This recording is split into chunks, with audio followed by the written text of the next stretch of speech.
On today's show, the Dallas Mavericks All-Star voting is open. Luka Doncic to be up for starter in the West and guards.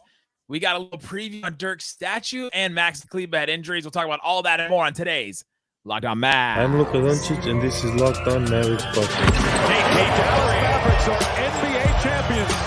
Bang! Bang! It's good! And the Mavericks have won the game! If you don't believe, you shouldn't be here.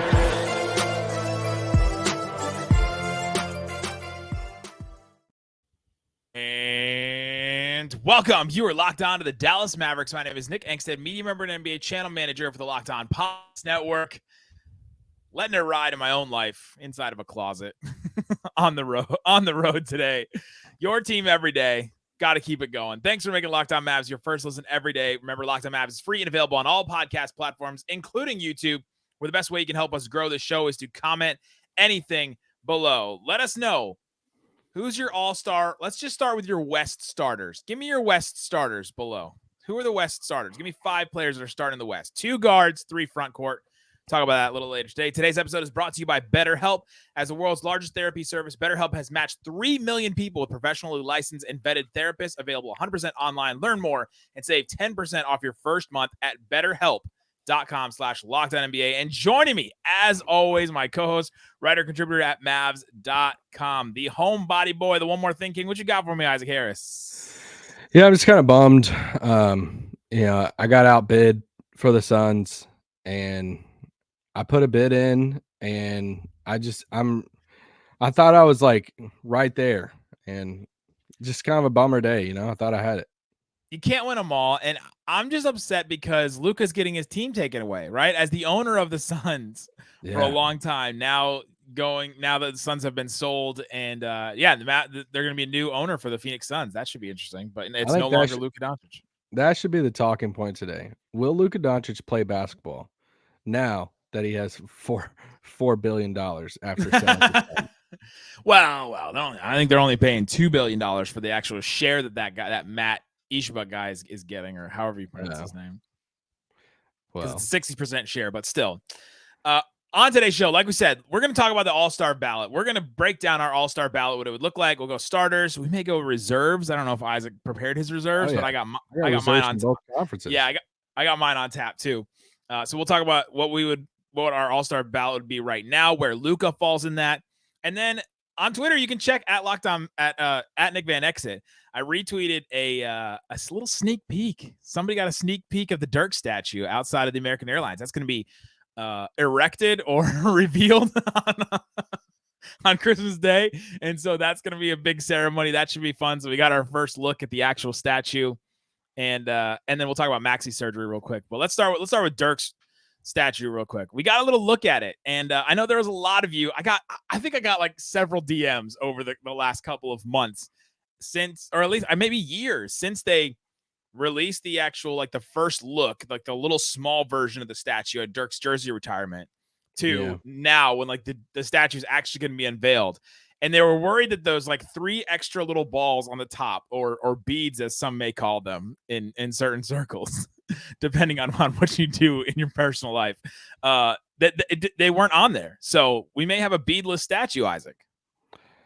Yeah, unless they're going to add 2 balls later on to the statue.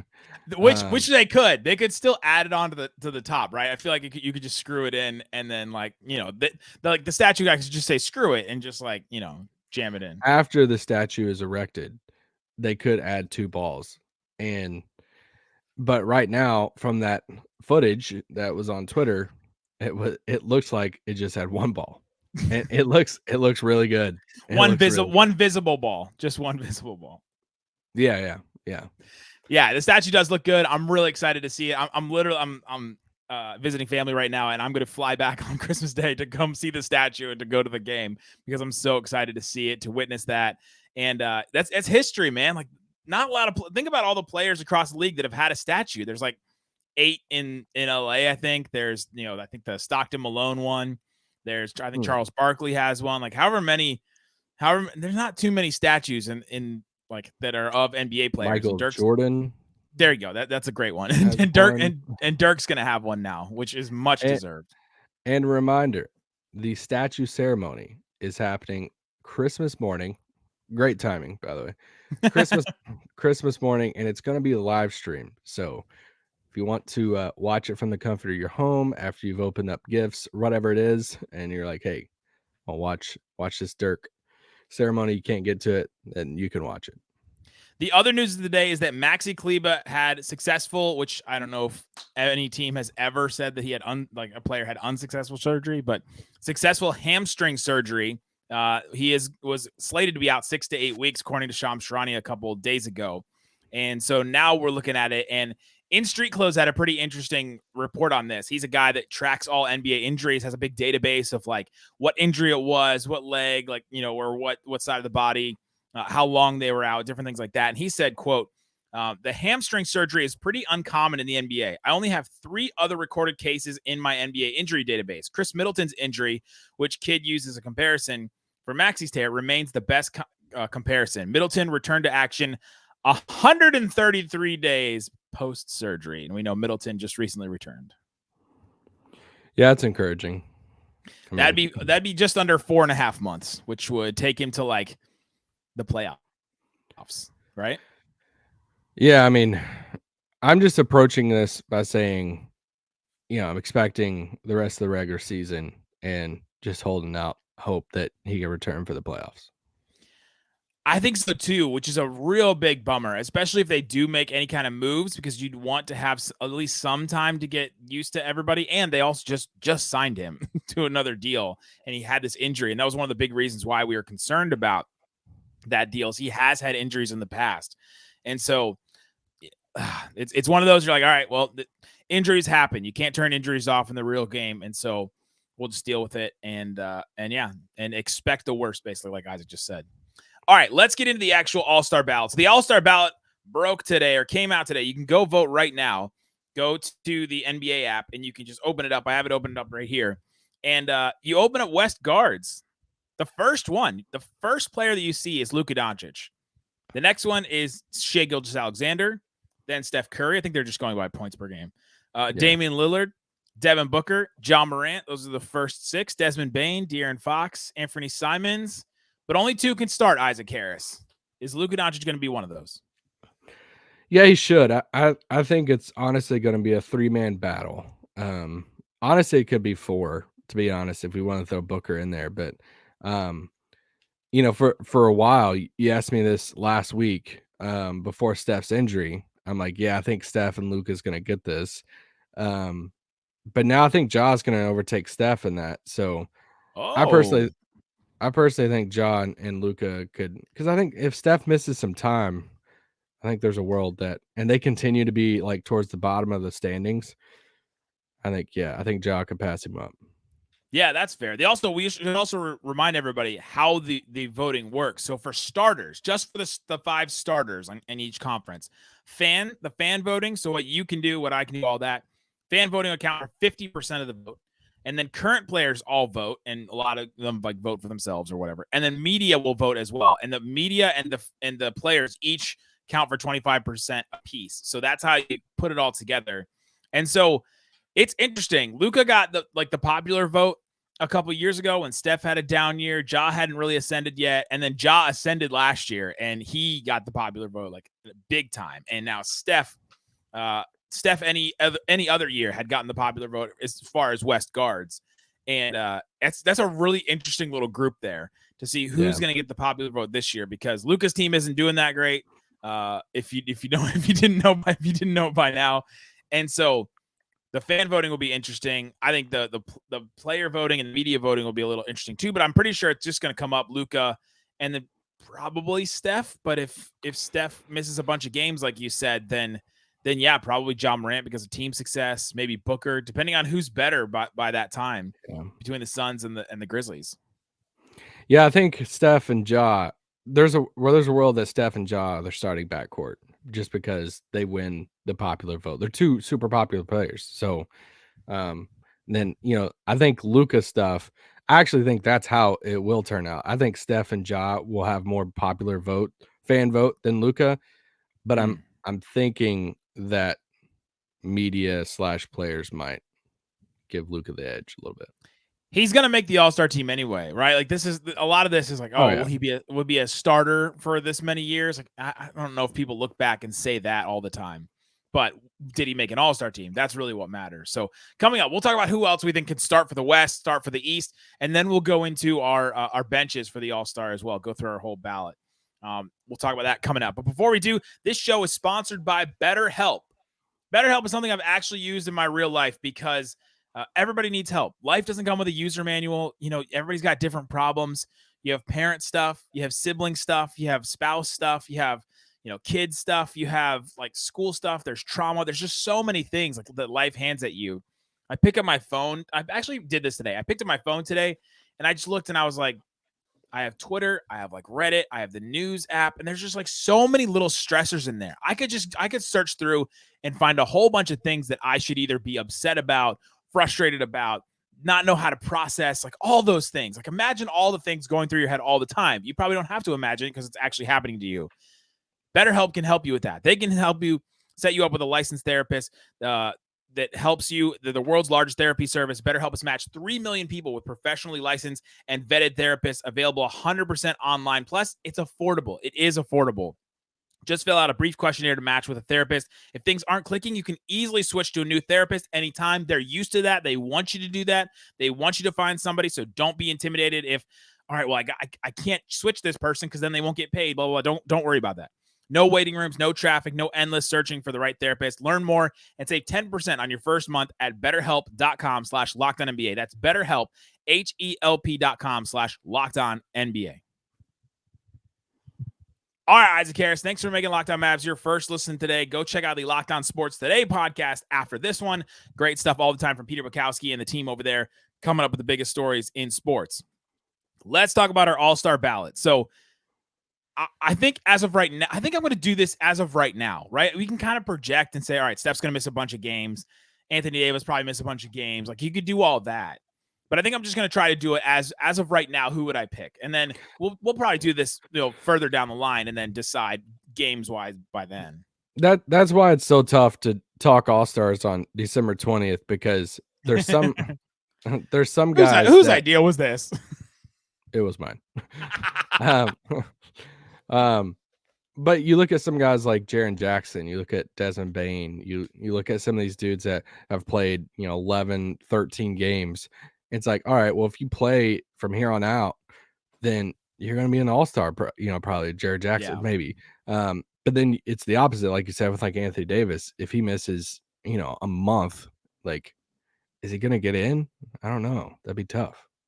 Yeah, like if he just misses the rest of the games before All-Star, or because his injury is weird, right? Like he had that weird like sprain in midair where he was going up for a rebound with Jokic. Remember when he said before the season he was going to play all 82? Day-to-day Davis.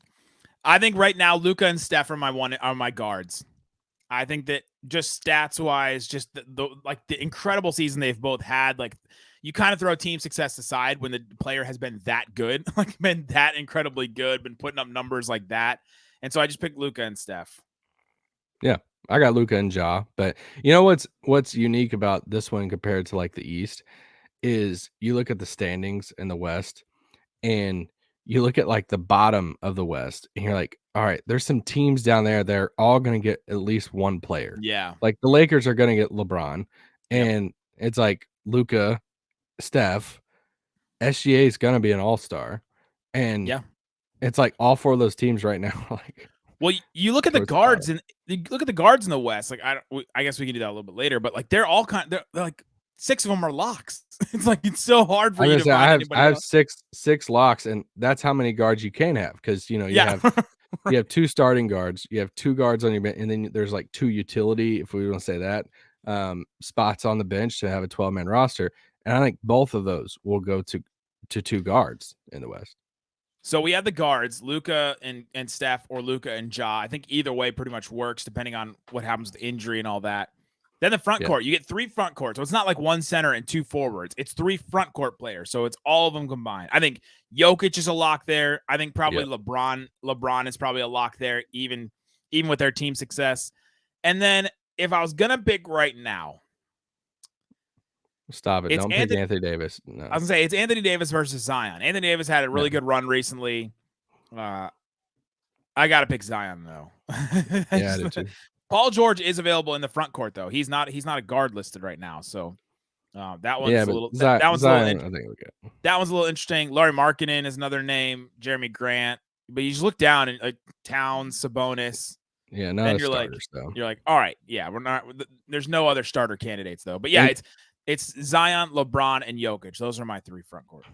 And Zion's going to get a ton of fan votes. A ton, yeah. Yeah. So, yeah, I think one of the LA guys will start. I would have said, Anthony Davis would have beat out Zion before, but yeah, I have Jokic, Zion, and LeBron.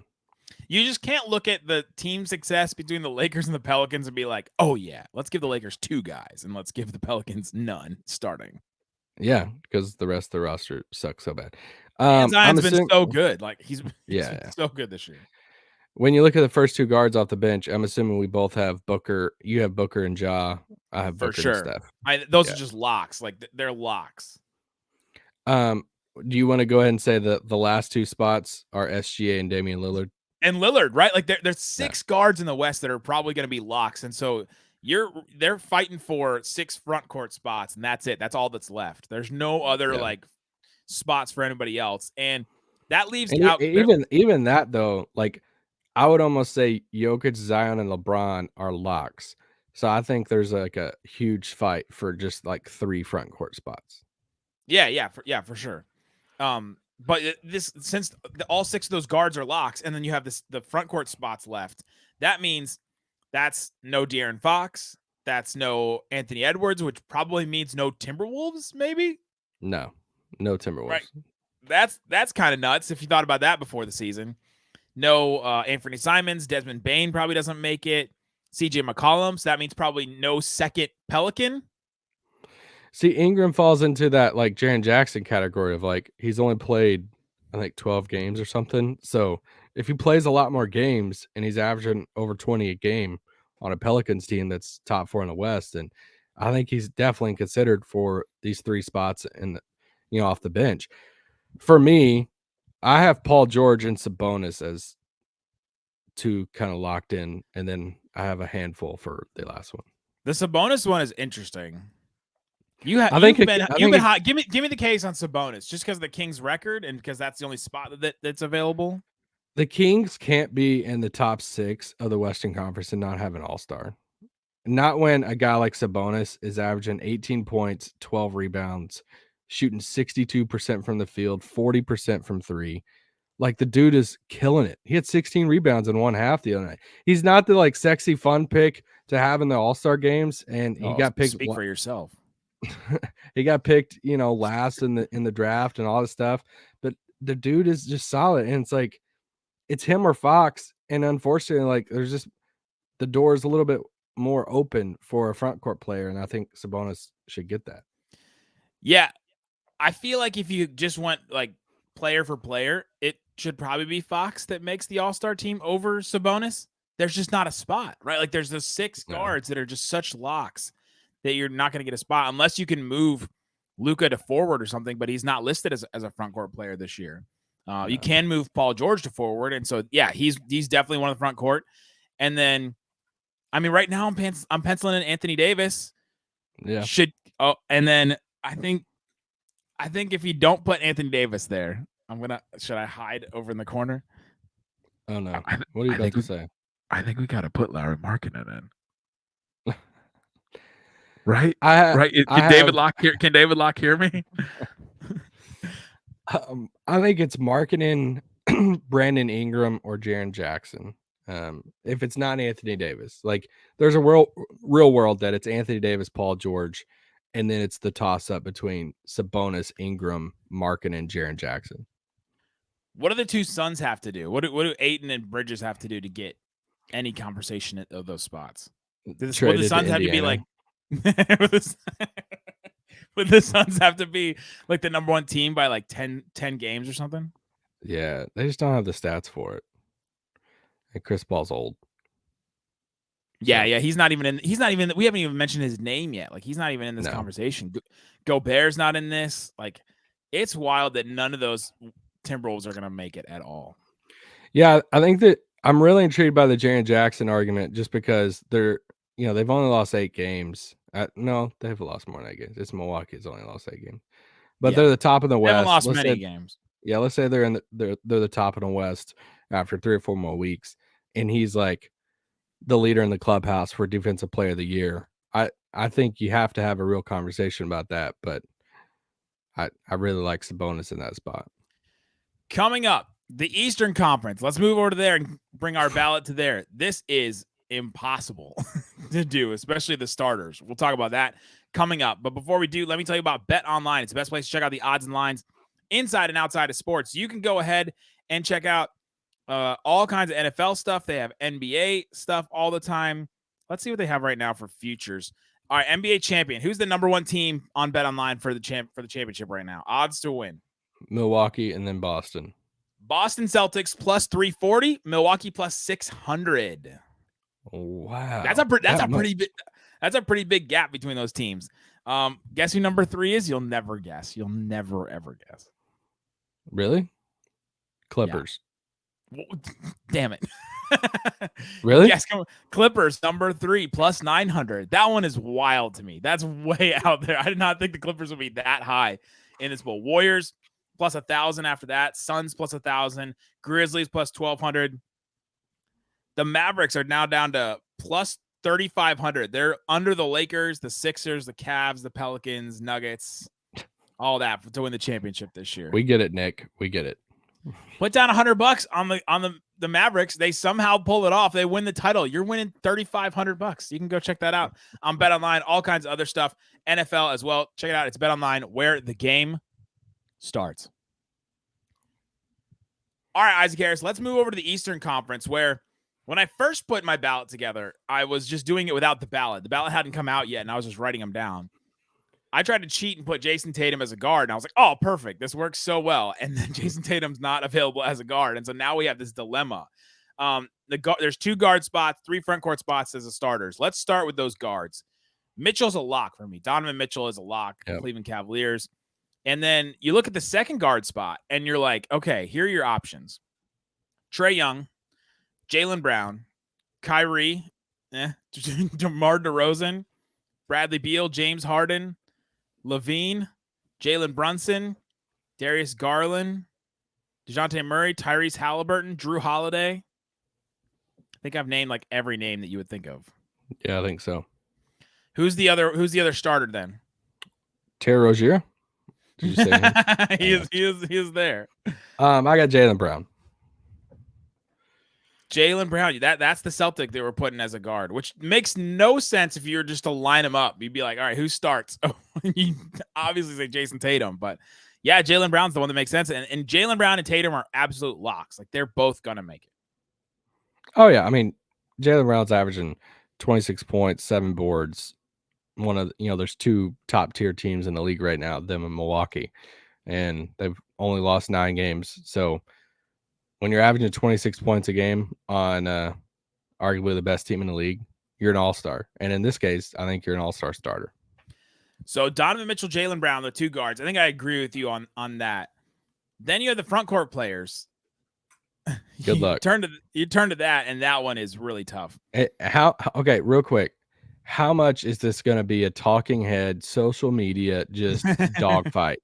People are going to rip this to shreds, arguing all their points for these 4 players. Here's the dilemma with the Eastern Conference front court. You have to pick 3 players out of Jason Tatum, Giannis, Durant, and Embiid. Yeah. All of them averaging 30 points.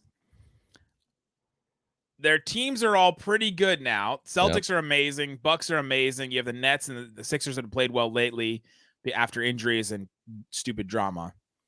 And then the other options are like Siakam, Randall, Jimmy Butler. You're like, all right, well, it's definitely just those 4. It's definitely just these 4 guys are the only ones in the conversation. I think if you start with it, I think you have to put Giannis like that. He's a lock. Lock. I think Kevin Durant's been good enough to be a lock. And Tatum.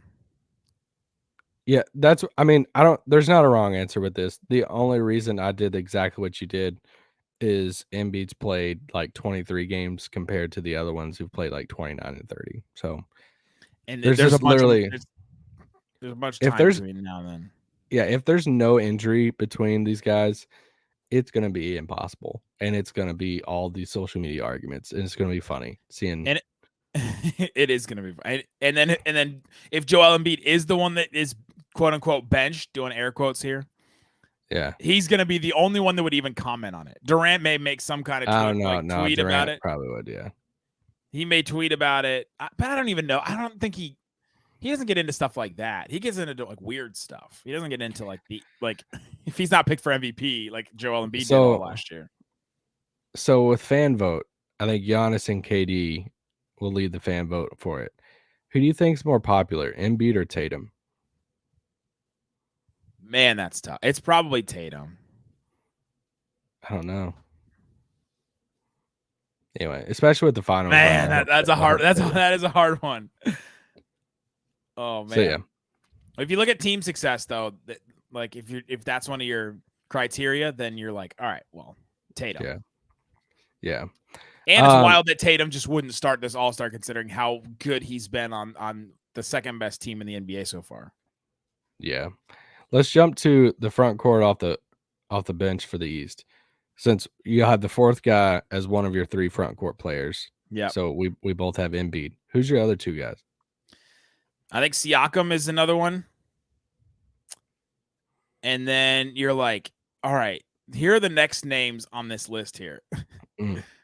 Porzingis. He's sixth in the East in scoring. That's a front court player. Julius Randle, Jimmy Butler, Paolo Banchero. Let's go. Bam Adebayo, Franz Wagner. Then you're getting into Kelly Oubre, Kyle Kuzma, Bogdanovich, Tobias Harris, our boy OG. Miles Turner is kind of an interesting one. That was piquing my interest. And then you're like, all right, Evan Mobley, Brooke Lopez. It's tough because of the Miami guys. That what do you do with them? Jimmy Butler and Bam. It's like Jimmy's games played, and then Bam's. They don't have a good record. Bam's numbers aren't insane, and then like I said, they're better than they have been. He's finally averaging like 20 points a game. Yeah. So is it wrong that I lean Julius Randle over Bam? Man, here's the thing: either Randle or Brunson have to make it. They're 17 at this moment. They're 17 and 13. They're 6 in the East. And it's kind of like my Kings thing. It's like the Kings of the East. It's Sabonis and Fox, Randle and Brunson. One of those two dudes have to make it, and I think it's easier for Randle too. I think I'm giving it to Brunson. I think I'm giving him one of the wild card spots. Will the fan base riot if Brunson's an all-star? They're gonna have to because I think he's gonna make it. Okay, so let's switch to the guards real quick. And he would not have made it in the West. So for all his thing over the offseason, like, hey, I wanted this new challenge, wanted to go to the East, it's going to pay off because there's 6 locks in the West that he would not make it over, even if they were having an incredible season like the Celtics are having, right? Like he still wouldn't make it over those guys. No. For the first 2 guard spots, I have Trae Young and Drew Holiday. Drew Holiday's a great one. Yeah, I totally agree with that one. I have him on my list, and I was like, all right, I was messing with it, but you got to have 2 bucks, and Middleton's not going to play enough games, and Drew's been awesome anyway. So, I'm with you on Trae Young, Drew Holiday as the 2 guards off the bench, which then leaves you those last 2 spots. Yeah. So, wait. So you went Embiid, Siakam, and then who was the other front court player? I think I'm going to go Jimmy Butler on that one. I have Siakam and Randle. Oh, yeah, and Randle. Because I don't have Brunson making it. So now you have 2 spots, 2 wild card spots. I have Brunson as one of them.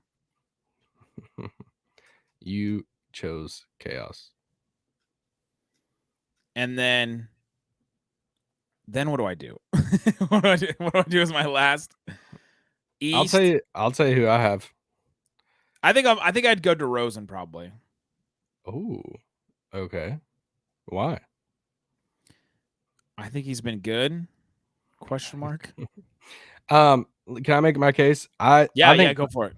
I think Tyrese Halliburton should be an All-Star. That's a great one. That's He's probably the answer. He is leading the league in assists right now.